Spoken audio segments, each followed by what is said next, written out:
So we are here with Kathleen Plunkett, who is running for school board seat E. You're going on your third term. Yes, I am. So if we can first start off with talking about your background for people that aren't familiar.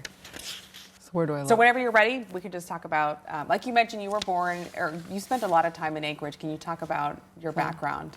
I was actually born in Fairbanks. I've lived in Anchorage for almost 50 years. I have Matt Valley roots. My mom was raised in the Matt Valley, and my grandparents, I have a lot of cousins. In fact, that's where my mom is now. And was growing up during the 60s and the 70s was a great time in Anchorage. I believe it continues to be a great time in Anchorage for our kids. I've been a volunteer person from the very early days. I've concentrated on children, public safety, infrastructure, working within the community to work forward as a community volunteer. One of my highlights before I looked at joining the school board was working on neighborhood parks, and I built 2 parks before I got on the school board, and actually just finished another one a couple years ago, the Polar Bear Park at Rush and Jack Springs Park. So you've been very involved in the community. What has been your experience with the school district? The school district, I was actually pretty involved in that before as well. I helped build the new Willowa, which right now the old Willowa is really the Alaska Cultural Native School.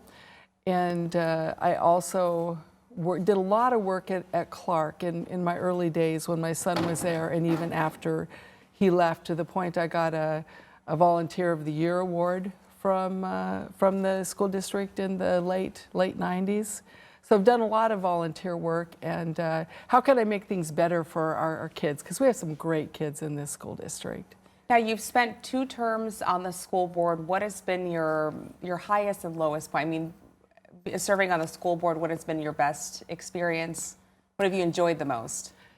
I love emceeing music concerts. I was a music geek in high school and middle school. So that's one high point. But the other thing I think that we did that I think has really helped us towards the future is I put in place the capital efficiency capital project fund, so that we can look at areas where we can really reduce our long-term equipment costs as well as our facility costs, which I think is helpful. Also set up a fund balance process so that we have to maintain at least 8%. So we have that cushion and that emergency should we need it, because there will come a time, I think, when we're going to have to really seriously look at that. I've also worked on some pretty fun initiatives. The one I think that's been the most rewarding is ARISE, which is, I always have to spell it out, Anchorage Realizing Indigenous Student Excellence. And that's to really help our Native children be successful in schools and move forward. Because those numbers, if you look at the data, so it's both a positive and a negative, is not a real positive number, but we've made some huge gains as we move forward with that initiative. And I've been on that project, I think, from the very beginning with CITC, and really supported wholeheartedly in many ways. Now, talking about managing finances, obviously the Anchorage School District has been dealing with budget deficits over the past couple years. What would you do to address this issue? We've actually did it. The Capital Efficiency Project Fund is one way that we've addressed that issue, which I think has been successful, and how can we move things forward. We've also had to look at how do we work on our pupil-teacher ratio, keep that as low as we can, because in the past that was the first area that would be impacted, is you just add another student in everyone's classroom. That doesn't necessarily help student learning. So more have looked at audits in terms of what's the standard, what can we do to to reduce some of the other areas and still keep our classrooms as low as possible, because it's really the teacher and the student. And if we can keep that low, it really works better for us long term. So we've done a lot in the management audits to look at restructuring and reducing our head count, as people refer to it, as the head shed within administration for a positive impact for our kids. What do you think is the most important issue facing the Anchorage School District? Obviously, we have the budget, but I'm sure we don't want to focus on budget deficits year after year. I think one of the most important issues is just having successful students, for our students that are struggling, as well as that our students that are bright and upcoming stars.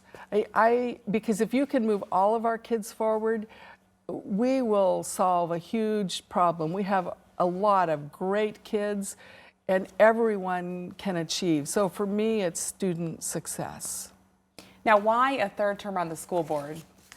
You know, I really thought about that, and I wasn't done. I think I have some great experience with my accounting background and helping with the finance, especially for the next 3 years.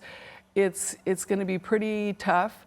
My passion for a rise, moving that forward, and keeping it going, working on our graduation rate. When I first started on the school board, it was between 60 and 70%. This last year was 81%.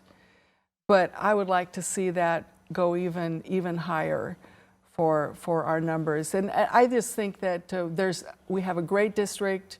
I still have a lot to offer, and there's a lot that we can accomplish. Great. And do you have any thoughts on the proposition that will be on the ballot? It'll renovate some of the schools across the Anchorage School District. 1 second, No sorry. worries. We'll take your time. So on the April ballot, there is a bond proposition that would renovate some Anchorage schools. Do you have any thoughts on the the bond process? at Basically, that's renovating some of our older schools. And about 3 or 4, maybe 5 years ago, I kind of lose track, we went in and we kind of looked at all of our facilities and said, what's their condition? Which ones have the most need? Which ones are doing great? And then also added in an educational component to that. And we've slowly been working on our schools that have the worst facility indication index to improve those. And we're working on Mountain View, we're working on Rabbit Creek, we're working on Turnagain, and we're working on Gladys Wood. Those are the 4 main elementary schools that we're working on this year, and then just some more minor repairs that we're working on. All of those schools are around the 50-year mark and have some huge needs that once we improve them, they'll have a better rating. They won't cost as much to maintain, which helps our budget, but more just a refresh also for the community, because you have to invest back in your buildings, and we're basically paying off almost identical to what the bond rating is, and our amount of indebtedness is much less than it's been in quite some time overall by doing that, by paying off what we put in and even more. Definitely. All right. Those were all my questions. Is there anything else you would like voters to know before they head to the polls next month? I think I would just say that I do have some experience that I think is essential within our community, and I've enjoyed being on the school board. I do my homework. I really am invested in our schools and our community. We have some great, outstanding students. All of our students, I want them all to be successful in life, and I would sure appreciate your vote on April 7th. All right. Thank you so much, Kathleen. Appreciate your time. Thanks for being here. Yeah.